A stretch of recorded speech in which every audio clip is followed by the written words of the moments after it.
Well, good morning to you, Sakina, and the viewers at home. Of course, you're absolutely right. Yesterday was quite an interesting day. The stage for accountability was set at the Presidential National Summit on gender-based violence and femicide. Before we move to today's events, I really want to zoom in on activists on the ground, Sihle Sibisi. You may remember her in her passionate plea where she held various stakeholders in government accountable for their lack of fights in the fights of the scourge against gender-based violence and femicide. You may remember her speech where she went one by one to each minister, calling them out for where they did not do their jobs in protecting women and children in this country. Ms. Sibisi, thank you so much for joining us. You represent the vulnerable groups on the ground that really need this assistance.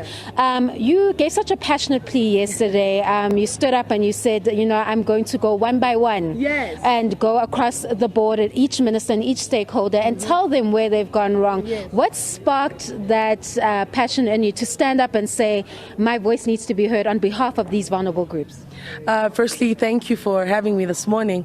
And what sparked me to actually be bold and speak like that is because, number one, I am on the ground, not I in my own personal capacity, but Kwanele Foundation as an NPO is on the ground. And we've experienced the very government, the very ministers who we as majority voted them into power are no longer servants. They've turned into celebrities. As a result, NPOs on the ground, we need to beg, we need to grovel, we need to always be on our knees for them to deliver services. And yesterday it was a very perfect time because I was like, Honorable Cyril Ramaphosa is here, all these ministers are here, and as they speak, I'll be jotting against what they are saying because I needed them to hear that our voice is valid. Yes, maybe some of them don't even watch news. Maybe some of them don't even care what happens on the ground.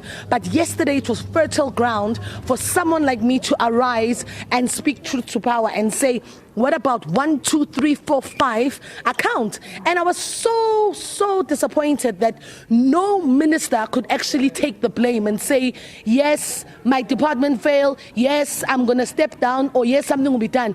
Each minister's response was passing the buck. The spokesperson of Parliament, Honorable Mampisa Ngagula, she was like, no, we depend on the BPP, whatever, to help us hold MPs accountable. How? Lamula, Mr. President signed into power that gender-based violence and femicide victims should not get free bail. Kanjani Lamula, because just 2 weeks ago we had a case where a man killed a woman but he got 10,000 rand bail. So none of the ministers were able to take accountability. I was laughing when Minister Maite stood there and said, as a woman, she feels unsafe in our country. Kanjani, she's got bodyguards. How does she not feel safe? I should be the one saying I'm not safe because 1, I'm radical. 2, my voice is valid. I amplify my voice. I am the one that's not safe. I should be the one afforded bodyguards. In fact, all the women on the grassroots need bodyguards because on a daily we are not safe. They sit in their backroom offices with aircons and glasses, enjoying cold water, bodyguarded, holding handbags. We are on the ground, we are doing the work, but all they do is take our stats and then they want to present them in Parliament as if it's their own, as if they are working. No, change must come. Change must come. All right, thank you so much. That was Ms. Sibisi, an activist that gave us a very passionate plea yesterday towards government for failing to play their part in the fight against gender-based violence and femicide. Now today you can expect a report back from civil society as well as some ministers as day 2 of the summit concludes today.